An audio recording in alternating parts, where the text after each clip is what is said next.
The Capital Confidential podcast is brought to you by the Times-Union, the leading newspaper in New York's capital region. Subscribe today or visit online at timesunion.com. You want to deport an undocumented person? Start with me, because I'm an undocumented person. How do we beat him in an election? We will. I'm going to run against him. I wish you would. I wish you would, Dad. I would. There are things in here that are unobjectionable because they're not that effective.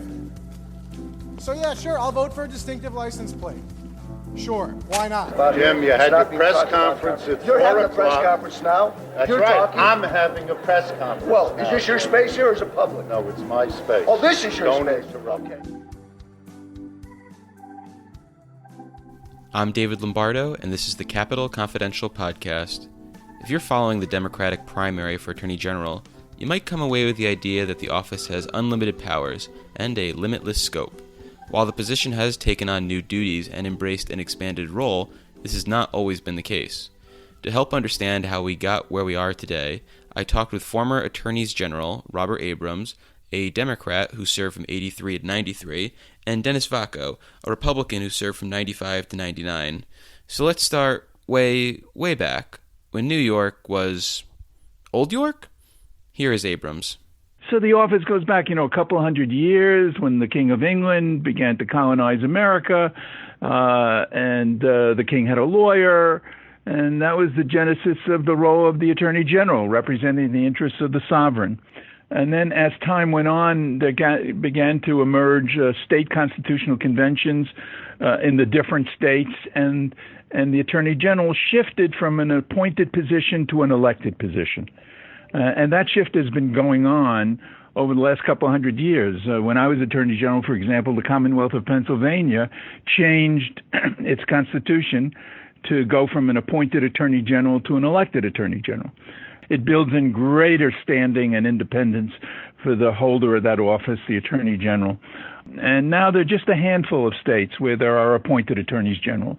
And the ultimate outlier is Tennessee, where the Attorney General is appointed, selected by the Supreme Court of Tennessee for a fixed term of 8 years. Abrams went on to describe how the duties of the AG have changed in New York. And so for the most part, for the first 150 years or so, the Attorney General's office was a defensive office. It was there to defend the sovereign, to defend the state. But in more recent decades, the Attorney General's office began to be a more affirmative office in terms of not only defending the state, but also to launch investigations and to initiate lawsuits.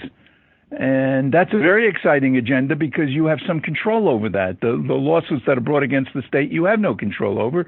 And that's still, the public doesn't understand this because the high visibility of the Attorney General comes on the affirmative side of the office. The public doesn't realize that there is this enormous and important role that takes virtually 2/3 of the lawyers in the office.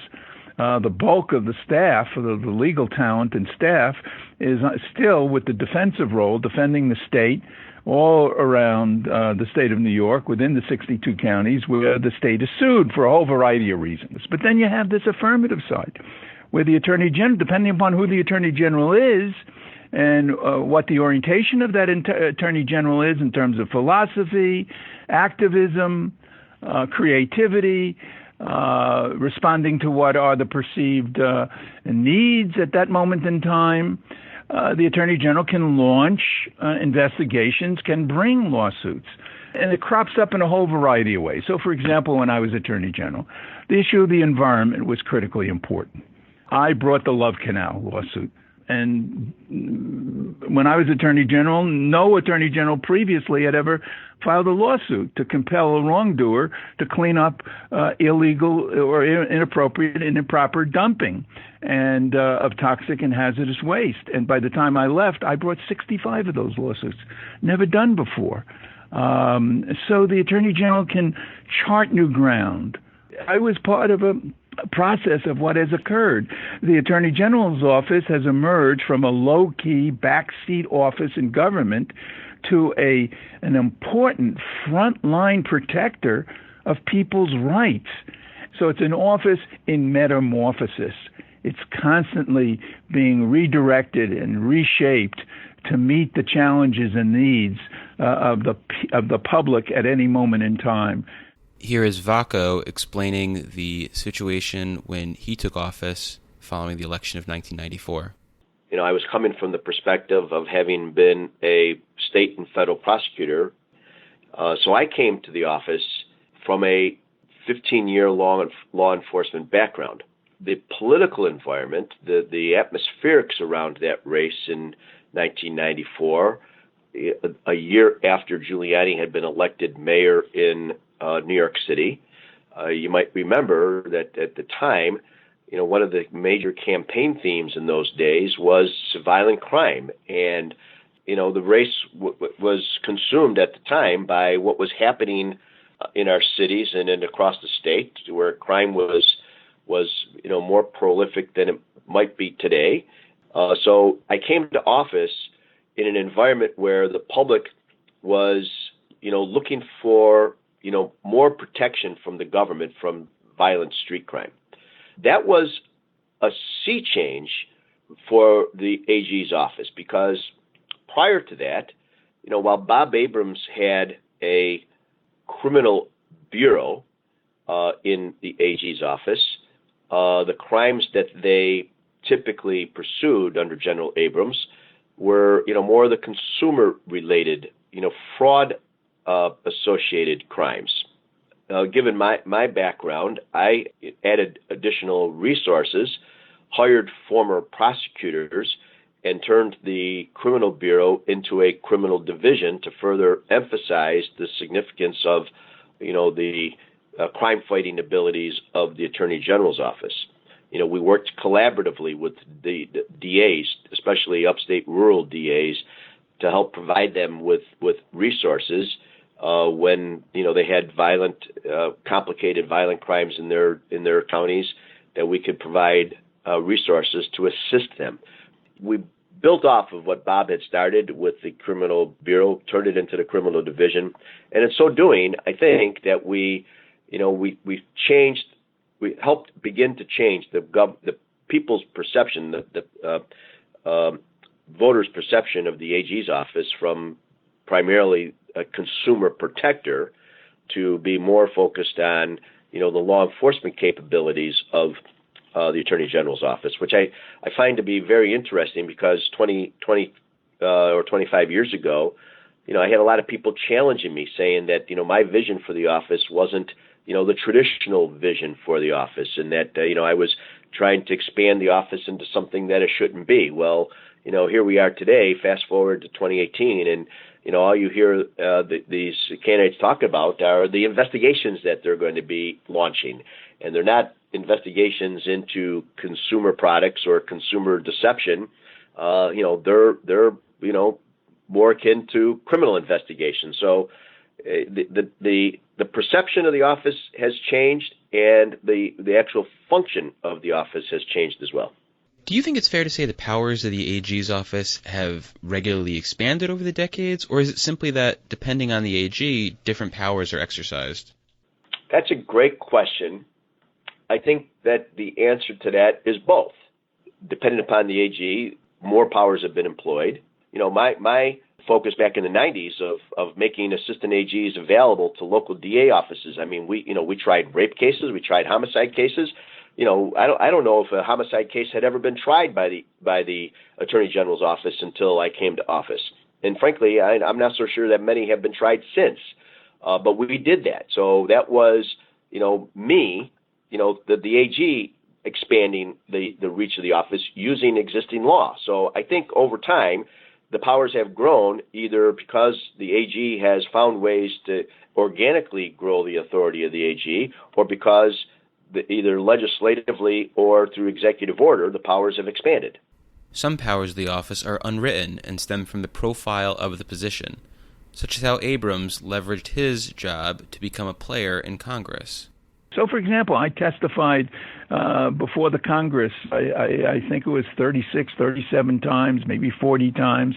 Nowhere is it written that I had the obligation to go to the Congress to testify, but I was there testifying on environmental issues and helped the Congress pass a Superfund law that compels gives the opportunity for government to clean up toxic waste sites and to provide the resources to do that. I was there to strengthen the antitrust laws and the opportunity for antitrust enforcement, and I testified before the Judiciary Committee of the Senate on when President Reagan nominated Robert Bork to be a member of the United States Supreme Court, and I opposed his nomination. It was a privilege to be able to go and express my point of view. So, I was there, to help to do what I felt, in my view, was an opportunity for the Attorney General to be a leader. Whether it was marching on a picket line to end apartheid in South Africa or fighting for Soviet Jewry. The political ideology of the AG can also be important if it differs from the White House at the time. This was evident in the 80s, 90s, aughts, and with the election of Donald Trump, when we have had AGs go after federal policies they've disagreed with. What I did during the Reagan era now has comparability on what is happening in the Trump era. When Reagan came to power, he ran on a philosophy, a laissez-faire philosophy of, hands off the government, put the governmental protector, the watchdog, to sleep, and he did that. He put the fox into the chicken coop. And so the Civil Rights Division no longer protected people's civil and human rights. The Federal Trade Commission didn't bring a false advertising case in 6 years. First 6 years of the Reagan administration, only under pressure by outside forces and voices like myself did the Federal Trade Commission and other federal agencies begin to do what its mandate was and what it was supposed to do. The Environmental Protection Administration did not protect the people. The acid rain was a big problem in enforcing the Clean Air Act, and the Reagan administration didn't do that, and we stepped into the breach in New York. And I led coalitions of other states to try to prevent the government from abandoning its historic responsibility and its rights to protect the rights of its citizens. When Trump began to pull back and do all these kinds of things that were contrary to the role and responsibility of the federal government and what America is supposed to stand for, Eric Schneiderman and I had a number of conversations. I said, Eric, you got this great opportunity. In a way, I envy you. I mean, you've got such an opportunity to have New York become a leader and to try to stop Trump in his tracks. And, I had the privilege of doing that during the Reagan era, and now you can do the same thing in the Trump. And he did a fantastic job. Look, I was shocked, as millions of other New Yorkers and people across the country, when revelations emerged about, personal behavior and conduct of Eric Schneiderman. But you can't take away the fabulous job that he did as Attorney General in shaping that office, or continuing to have that office do important things in the individual's interest as related to, what President Trump and his administration were doing. In the era of Trump, Capitol reporters are all too familiar with press releases from Schneiderman and now AG Barbara Underwood, which highlight multi-state legal strategies coordinated by attorneys general to challenge the federal government. Here's Vacco highlighting examples from his tenure and explaining his reservations about how this tool is used in recent years. The tobacco litigation was an example of a massive multi-state effort. The 1990s case involving an antitrust claims against Microsoft was another multi-state collaboration with the federal government, with the Department of Justice. What I lament is that today it seems, and not just today, it's been evolving over a handful of years now, that most of the multi-state efforts are no longer bipartisan. When President Obama was in office, you had Republican AGs line up to bring their legal challenge to, the Affordable Care Act. Now you see sort of the same. You see the same thing on the other side of the aisle, where so many Democrat AGs across the nation have banded together to challenge President Trump's immigration policies and what he's trying to do in regard to restrictions at the border. What I lament about it is that the multi-state cooperation appears to have lost its bipartisan tone.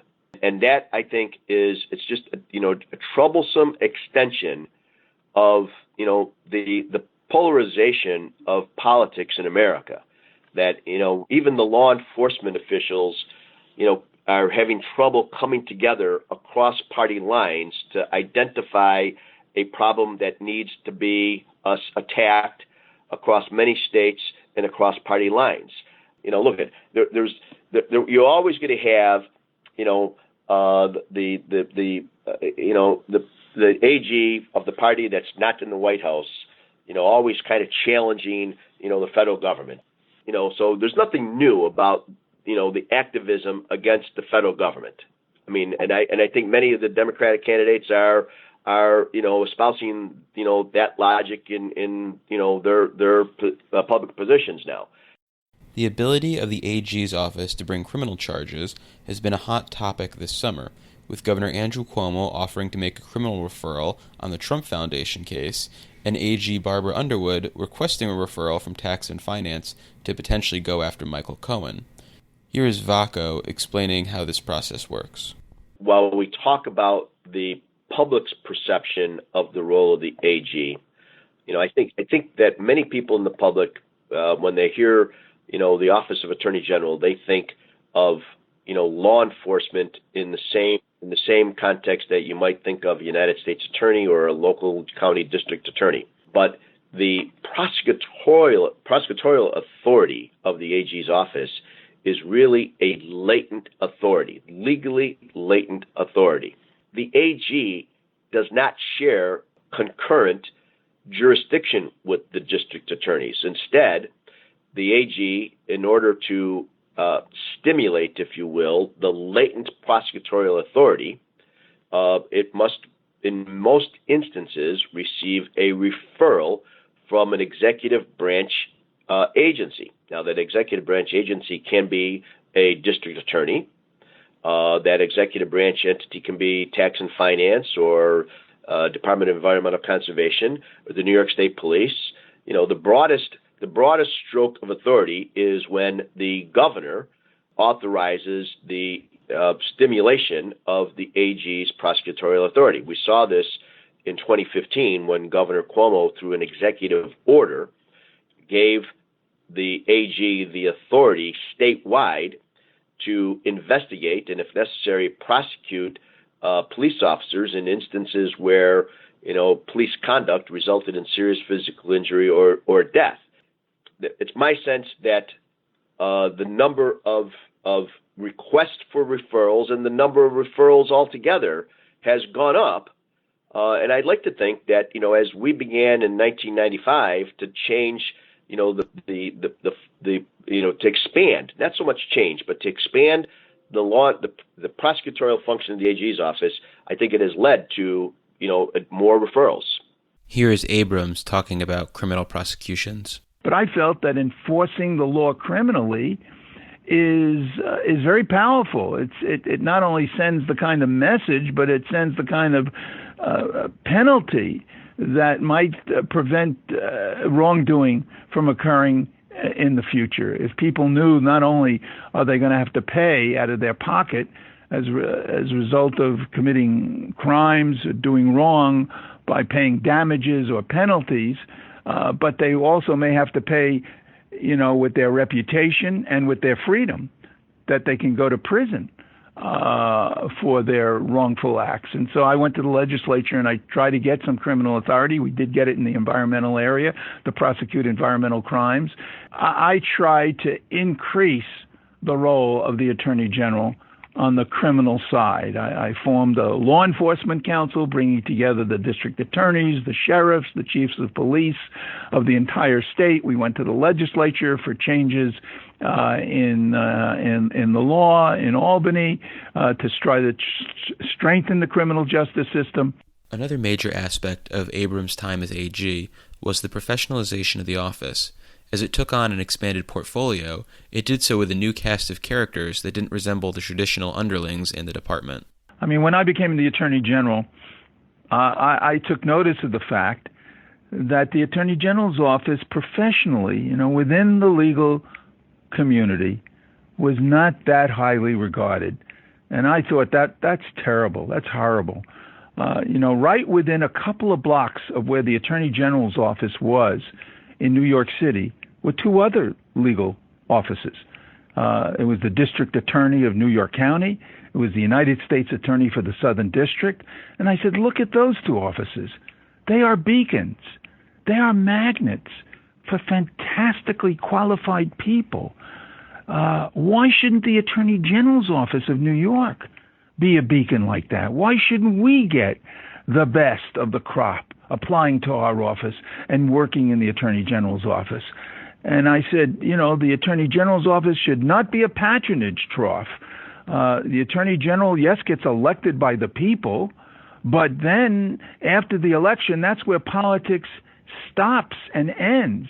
I never asked people what their party affiliation was in terms of hiring and interviewing, and then I made sure that I interviewed that person in the end. And during my tenure, I had 875 interviews.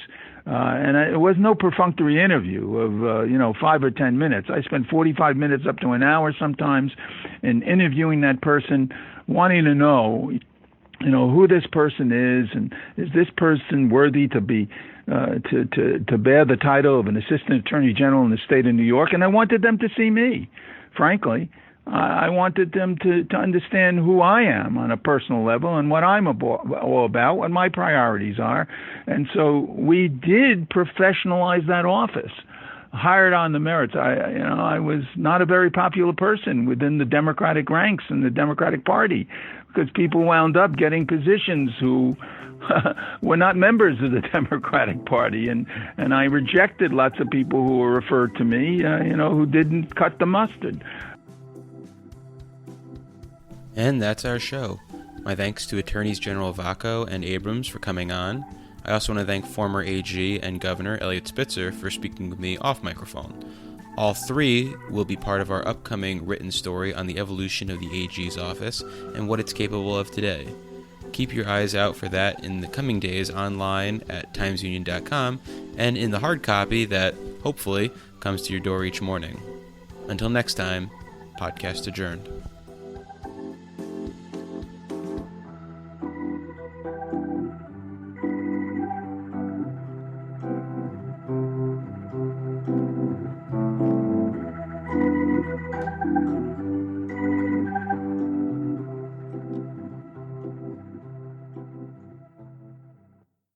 Just heard I tried to get you. This day sucks.